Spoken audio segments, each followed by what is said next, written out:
ఏజ్లోనే హీరోయిన్గా ఎంట్రీ ఇచ్చి టాప్ హీరోలందరితోనూ నటించిన మిల్కీ బ్యూటీ తమన్నా భాటియా ఇప్పుడు ఐటమ్ గర్ల్ అవతారం ఎత్తిన సంగతి తెలిసిందే. టాలీవుడ్ నుంచి బాలీవుడ్ వరకు ఐటమ్ సాంగ్స్కు ఈమె ఇప్పుడు అందరి చాయిస్. 35 ఏళ్ళొచ్చిన పాలమీగడ లాంటి అందాలతో కుర్రకారుని కేక పెట్టిస్తూనే ఉంది. కెరీర్లో తొలినాళ్లలో పెద్దగా డాన్స్ మీద కాన్సన్ట్రేట్ చేయని తమన్నా ఇప్పుడు అద్దిరే స్టెప్పులతో దుమ్మురేపుతోంది. అసలు డాన్స్ మీద ఆమెకు అంతలా పట్టు ఎలా దొరికింది, అందుకు ఇన్స్పిరేషన్ ఎవరన్నది ప్రేక్షకులకి ఎప్పుడూ ఆసక్తికరమే. అందుకు కారణం ఎవరో తాజా ఇంటర్వ్యూలో చెప్పింది తమన్నా. కెరీర్ ప్రారంభంలో తెలుగు, తమిళ భాషల్లో వరుసగా సినిమాలు చేస్తూ ప్రతి సినిమాలోనూ కనీసం 4-5 పాటల్లో డాన్స్ చేసేదాన్ని. కానీ బద్రీనాథ్ చిత్రంలో నటిస్తున్నప్పుడు అల్లు అర్జున్ నన్ను కొత్త రీతిలో చూసేలా చేశాడు. చాలా క్లిష్టమైన స్టెప్పుల్ని ప్రయత్నించమని ప్రోత్సహించాడు. ఫ్లోర్ మీద చేసే మూమెంట్స్ని నేను తప్పనిసరిగా చేయాలని సలహా ఇచ్చాడు. అంతేకాదు దర్శకుడి కూడా నేను బాగా డాన్స్ చేస్తానని, దానికి తగ్గట్టే కఠినమైన స్టెప్పులు ఇవ్వాలని చెప్పాడు. దాంతో నేను చాలా కష్టపడి ఆ స్టెప్పులు సాధన చేసి మంచి పేరును తెచ్చుకున్నా అని గుర్తు చేసుకుంది.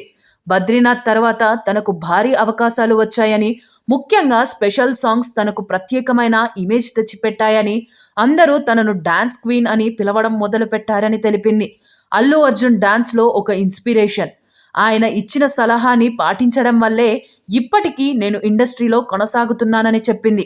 కృషి, పట్టుదలే బన్నీని పాన్ ఇండియా స్టార్గా మార్చిందని పొగడ్తలతో ముంచెత్తింది.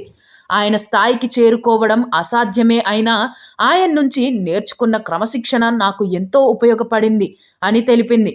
బాలీవుడ్ స్టార్ హీరో షారుఖ్ ఖాన్ కొడుకు ఆర్యన్ ఖాన్ దర్శకుడిగా మారి తెరకెక్కిన the bats of Bollywood series ఇటీవలే నెట్ఫ్లిక్స్లోకి అందుబాటులోకి వచ్చింది. బాలీవుడ్ నటీనటులతో పాటు దర్శకధీరుడు రాజమౌళి ప్రత్యేక పాత్రలో మెరిసిన ఈ సిరీస్ ప్రేక్షకులకి పెద్దగా ఎక్కలేదు. అయితే స్పెషల్ అట్రాక్షన్ కోసం తమన్నాతో చేయించిన ఐటమ్ సాంగ్స్ మాత్రం బాగా వర్కౌట్ అయింది. గపూర్ అంటూ సాగే ఈ సాంగ్లో తమన్నా ఒంపు సొంపులతో రెచ్చిపోయింది. ఇన్నర్ వేర్ పైకి కనిపించేలా డ్రెస్సులు వేసుకొని ఔరా అనిపించింది. ఈ మధ్య కాలంలో తమన్నా ఇంత గ్లామర్గా కనిపించలేదని ప్రేక్షకులు అంటున్నారు. పేదవాడి పక్షాన నిలబడతా, ప్రజా గొంతుకై నినదిస్తా. వాయిస్ ఆఫ్ వాయిస్లెస్, తెలుగువారి మనస్సాక్షి, సాక్షి టీవీ. సాక్షి టీవీ ప్రసారాల కోసం మీ స్థానిక కేబుల్ ఆపరేటర్ను వెంటనే సంప్రదించండి.